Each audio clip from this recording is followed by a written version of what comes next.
Colleen, Damon. What a team, a great team. SIEPR team. All right. Well, thank you, John. And we also want to thank the Sandell Grant Program from the Center for Retirement Research for financial support of this project. So often in economics, we want to decompose the direct effects of program participation from the effects generated by selection into participation. This is true in a lot of different settings. And in this paper, we're going to try to disentangle the direct effects of retirement plans on employee mobility from selection into retirement plans based on underlying mobility tendencies. And part of the motivation is that there's been this dramatic shift in pension plan coverage, as all of you know. We've gone from a setting where among those with retirement plans, 60% had a DB pension only, to a setting in 30 years later where among those with pension plans, about the same percentage have only DC plans and a very small percentage have DB plans. And over the same time period, we've seen reduced tenure among both younger and older workers. So one question is, are these trends related? So has this transition from DB plans to DC plans increased mobility of workers? And there's a lot of reasons to think that this might be the case. So traditionally, you think of DC plans as being more portable than DB plans. And so the plans sort of differ in their incentives for mobility. And in fact, there has been some recent evidence that shows that among those workers with DC plans, they tend to have lower tenure than workers in DB plans. And on the other hand, there's a lot of reasons to question this, whether this is actually a causal relationship. For one thing, DC and DB plans differ in a lot of different ways, not just their incentives for mobility or their portability. For example, just the control of financial decision making or the access to liquidity or transparency of your DC account. And also, of course, there's this important effect that workers may be selecting into jobs based on their mobility tendencies. So underlying mobility may be correlated with plan choice. Okay, so what we're going to do in this paper is try to answer the research question of what is the role of selection in explaining the relationship between employee mobility and retirement plan type. What we're going to do is we're going to exploit a natural experiment which created exogenous variation in plan enrollment and compare our quasi-experimental estimates to our OLS estimates to be able to say something about selection. And just to give you a quick preview of our findings, we're going to find evidence that there's positive selection into DC plans based on mobility. In other words, workers with higher underlying mobility tendencies tend to choose DC plans. We're also going to find evidence that the direct effect of the DC plan on mobility is negative. In other words, the incentive effect, what we're calling the incentive effect, is negative. And we also have an opportunity to look at longer-term outcomes, and we'll find some suggestive evidence that this effect dissipates over a longer horizon of 2 or 3 years. Okay, so we think our contributions of this paper are, there are 3 contributions that we want to try to highlight. One is a new method of identification. We're going to be able to use a regression discontinuity framework. This differs from other sources of identification like a structural approach or using variation in plan type across employers. The regression discontinuity framework is going to rely on a smaller set of assumptions, and so we think that it brings something to this literature. The second contribution is the conceptual framework that I'll show you in a few minutes, where we try to show how our empirical estimates may map over into the joint distribution of mobility preferences and preferences for different retirement plans, and also the ability to look at longer-term outcomes. Most of the previous literature in this area focuses on just 1-year turnover rates. Okay, I'm going to spend just a few minutes talking about our model. So what our goal is to determine, it's to determine how the relationship between mobility and preferences for a new employee benefit relate to observational and quasi-experimental estimates. So we're thinking of 3 sources of heterogeneity in our model. So one is how you value the new benefit over the old benefit. So in our context, the new benefit is the DC plan, and the old benefit is the DB plan. And fee, as described here, would sort of encompass your preferences of the DC plan over the DB plan. So this could be positive if you prefer the DC plan relative to the DB plan, or negative if you prefer the DB plan. And this also not only includes differences in the net present value of both plans, but other attributes as well, such as the ones I mentioned earlier, like transparency and control over financial decision making. The second source of employee heterogeneity is this cost of enrolling in the new benefit. This could be just the time cost of enrolling, or informational requirements, or administrative hurdles for enrolling in the new benefit. And the third source of heterogeneity is this mobility tendency, M, which is a difference between your valuation of an outside option relative to your existing option in your current employer, less some kind of switching cost, where this eta term, the last term in the mobility equation, is your cost of switching to another employer. So employees with higher values of M are more mobile in that they either have better outside options or lower switching costs. Okay, so we have 2 decision rules. You have a decision of whether to enroll in the new benefit or not, and you're going to do so. If you have the choice, then you would choose to enroll in the new benefit if your valuation of the new benefit is higher than the cost of enrolling in that benefit, or you would not enroll in the new benefit if your fee, your valuation of the new benefit, is less than the cost. The second decision rule is whether to leave the firm or not. So you would choose to leave the firm if your M, your mobility, is higher than the valuation of the new benefit if you're enrolled in the new benefit, or 0 if you're not. And otherwise, you would choose to stay at the firm. Okay, so now we're going to consider 2 different choice scenarios.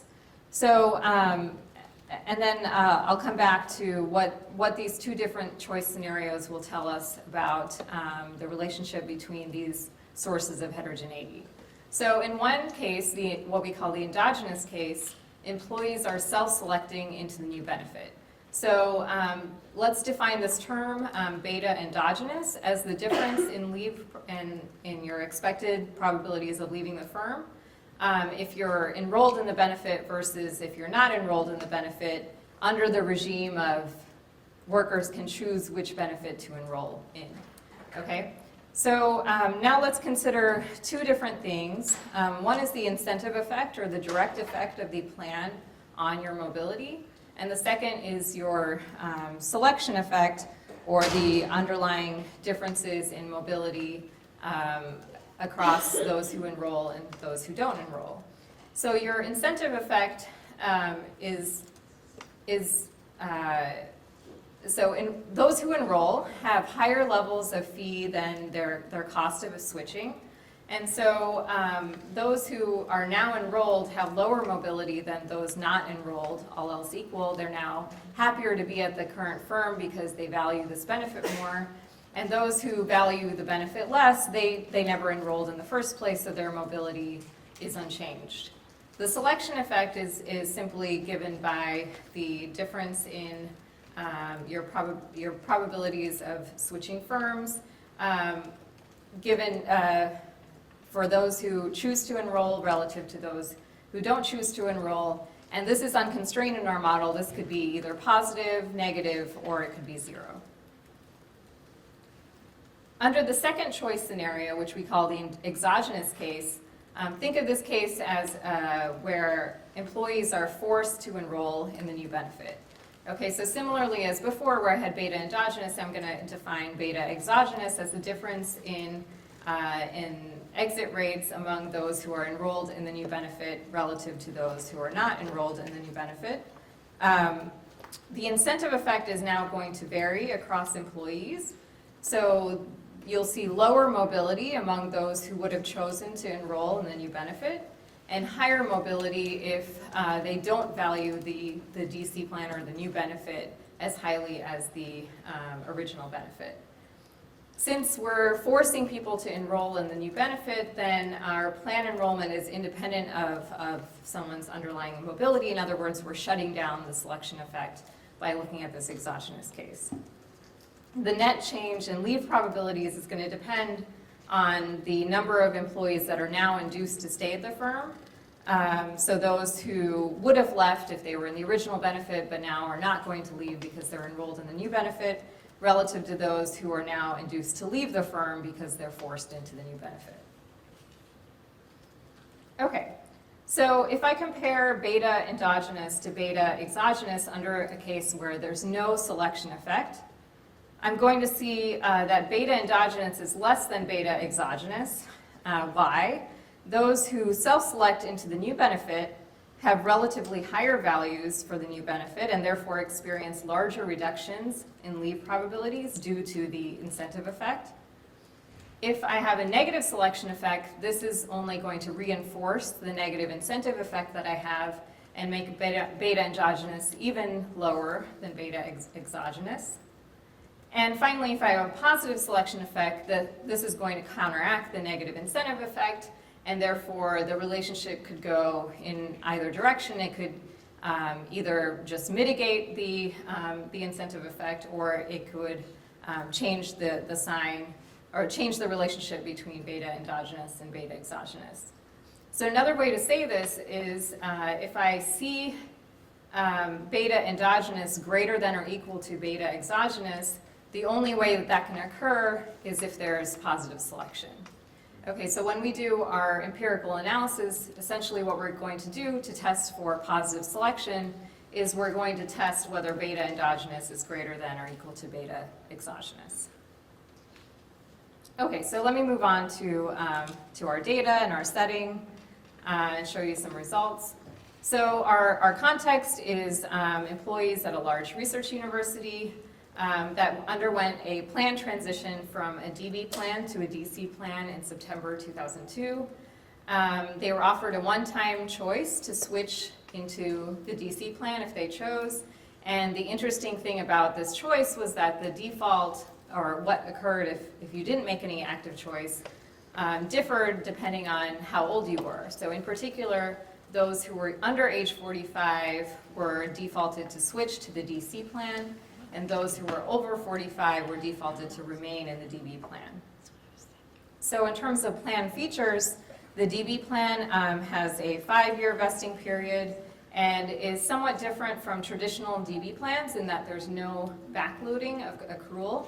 In other words, your DB pension is based on your average salary throughout your tenure at the firm rather than, say, the final 5 years or the average of the highest 3 years or something like that.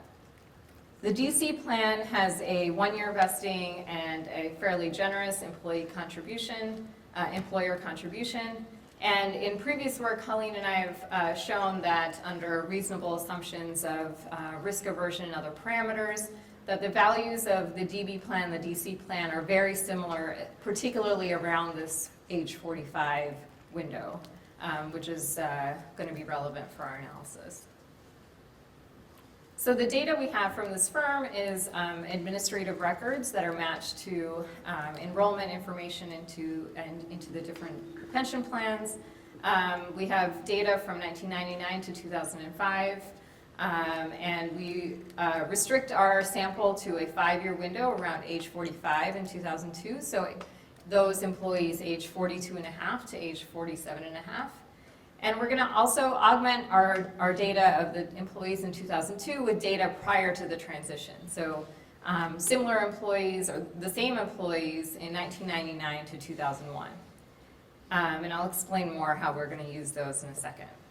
Our main outcome variable is 1-year mobility. So this is basically, are you at the firm in a year? from now, and the average mobility rate is 5% for the sample. And as I mentioned, we'll also be able to look at 2 and 3 year mobility as well. Okay, so again, just a quick overview of our empirical strategy and how it relates to our empirical model. We're going to approximate our endogenous estimates by using OLS, and then we're going to approximate our exogenous estimates using a difference in regression discontinuities design, or what we call DRD. This is similar to a fuzzy RD design, where the first stage is exploiting variation in the default plan at the age 45 discontinuity, and the second stage is looking at the probability of leaving to whether you're enrolled in the DB plan or the DC plan or not. But the first D of the DRD is basically allowing a strategy where we use the employees prior to the transition as an additional control. This allows us to control for age patterns and mobility, and also gives us more precision than we have with our 2002 sample. So going back to our model, recall that our key finding was if beta endogenous is greater than or equal to beta exogenous, this suggests that there's positive selection. What we're going to do is we're going to test for beta OLS less than beta DRD. So if we reject the null hypothesis, that means that we have evidence for positive selection. Also, in addition, the sign of beta DRD is going to give us the sign of the incentive effect, or the direct effect of the plan on mobility.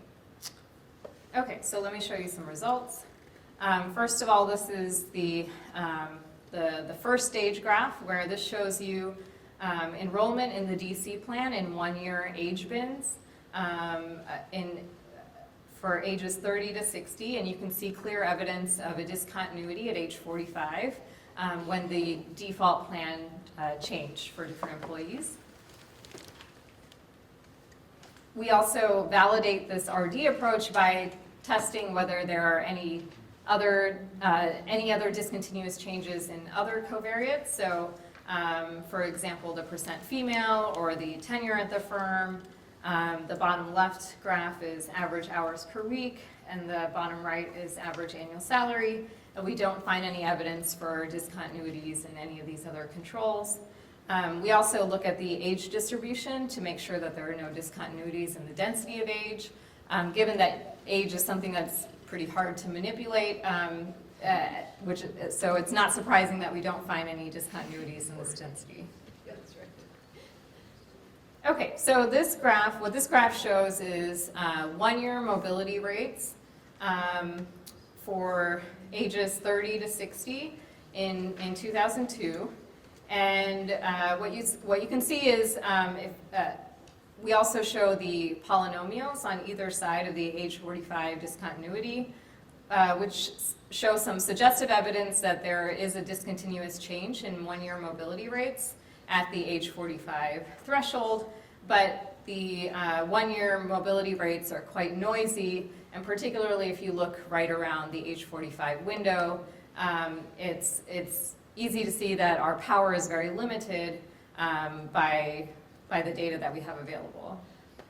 If we add in the 1999 to 2001 data, we can do the same thing for that group, which is plot the 1-year mobility rates across the age distribution. And what you see is some evidence that confirms the previous graph, where you see that on the right side of the age 45 discontinuity, where both populations are very likely to be enrolled in the DB plan, the mobility rates are quite similar. But if you look at 1-year mobility rates on the left of the age 45 cutoff, you see that they're different, and they're different in the direction of those enrolled in the DC plan at higher rates, so the solid line, have lower 1-year mobility rates relative to the 1999 to 2001 sample that's shown by the dashed line. Okay, so these are graphs of reduced form, and if you difference out these two lines, this is what you get. So now you see a little clearer evidence of a discontinuity when you look at the probability of leaving within 1 year as the change between the 1999 to 2001 period to 2002. Okay, so what happens if we formalize these estimates? So the first table I'm showing you here is the OLS and fuzzy RD estimates that only use the 2002 sample. Okay, so it's not using the DRD approach, it's just the fuzzy RD approach where we just use the discontinuity. So in the first column, there are no other controls for age. And you see that the OLS estimate is positive but statistically insignificant, and the RD estimate is negative and statistically significant. Our test result is we reject the null hypothesis in favor of positive selection. If you add in additional age controls, the estimates tend to move around some, and you can see that as we control for age, the estimates are not stable, and that's basically because we lose power in the first stage. So on the bottom of the table, we show you the first stage F statistic. You can see in the first column, it's quite large, it's 35. But as we move to more controls for age, the F statistic decreases substantially. When we now do the DRD approach and using our data from 1999 to 2001, what you can see is the first column of estimates is now, again, very similar to the previous table that I just showed you, where the beta OLS estimate is positive and statistically insignificant, and the beta DRD, or the estimate of the exogenous effect, is negative and statistically significant. Our test for positive selection yields the same results, where we reject the null hypothesis in favor of positive selection. Now, however, the estimates are much more stable across the different specifications for age. And in addition, we're able to provide one additional control for age. We can control for age non-parametrically using the 1999 to 2001 data. And again, the estimates don't change very much. So taking this back to our model and what do we make of these results? So if we compare the OLS estimates to the DRD estimates, our OLS estimates are significantly greater, which suggests that employees with higher mobility tendencies are more likely to enroll in the DC plan. In other words, there's positive selection between mobility and preferences for the DC plan. We also find evidence of a negative incentive effect. This is shown by our DRD estimates being negative and statistically significant. This is evidence that DC plans reduce mobility. And this may be at odds at what you might expect, given the relatively more, the fact that DC plans tend to be more portable. But we think that it could be evidence that employees tend to value some other benefits of DC plans other than differences in the net present value or portability. So for instance, the fact that you can access your DC plan through loans and withdrawal features, and that there's more transparency in how much money is in your account.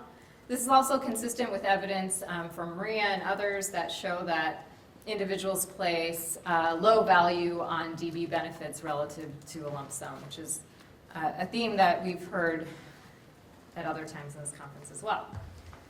We can talk about this more in the Q&A. I don't want to go over time, especially being the last section, but these two results are reconcilable within our conceptual framework.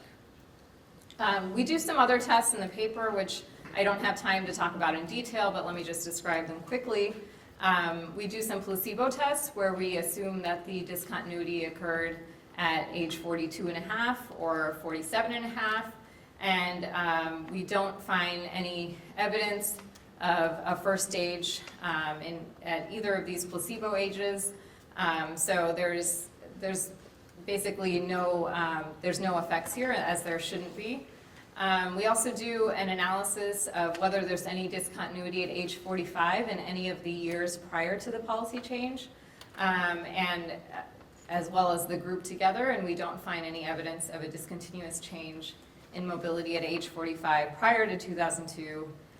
Finally, as I mentioned, we look at the longer-term effects. We evaluate the effects on both 2- and 3-year mobility. And the DRD estimates are smaller in magnitude and lose precision.